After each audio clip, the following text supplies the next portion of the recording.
Ker pa ima naš sposobnost potovanja,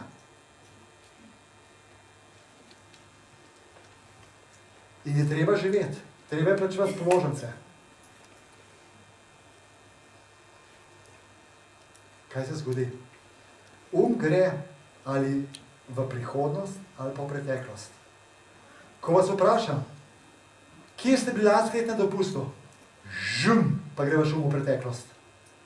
Kakšne imaš načrte za letos? Žum, pa gre v prihodnost. Ni pa tukaj in zdaj. Ampak, kdo pa skrbi za tukaj in zdaj potem, če je naš odsoten? Podzavest. Se pravi, vsi ti vzorci, vsi ti nezavedni programi. Torej, zdaj dam primer. In kaj se zgodi? Ko gremo recimo na računalnik, gremo plačali leasing, naša ljuba oseba reče, draga, reče, ej, ljubi, kam gremo na kosilo? Naš odziv? Kaj se je pa zgodilo? Mi sploh nismo bili prisotni. In to se je skozi nas javil ali oče, ali mama, ali prednik, ali kdorkoli.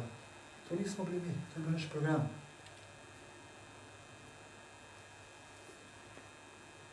In potem ta ljuba oseba reče, wow, kdo pa si ti? Ja, kdo sem jaz? Jaz sem, logično, kdo sem jaz. In res je to, no. In to so nezavedni programi. In ti programi nam uničujejo življenje. Ker nismo tukaj in zdaj. Ko smo mi zaljubljeni, kaj se takrat začne dogajati? Takrat nismo v nezavednem programu, v teh 25%, ampak smo celi v teh 5%, v teh zavestnih programih. Ker nam je tako lepo, ker smo tako srečni, kva me razmišljal, kva je bilo včeraj, kva me prije, kva bo jutri. Zdaj sem neskončno srečen.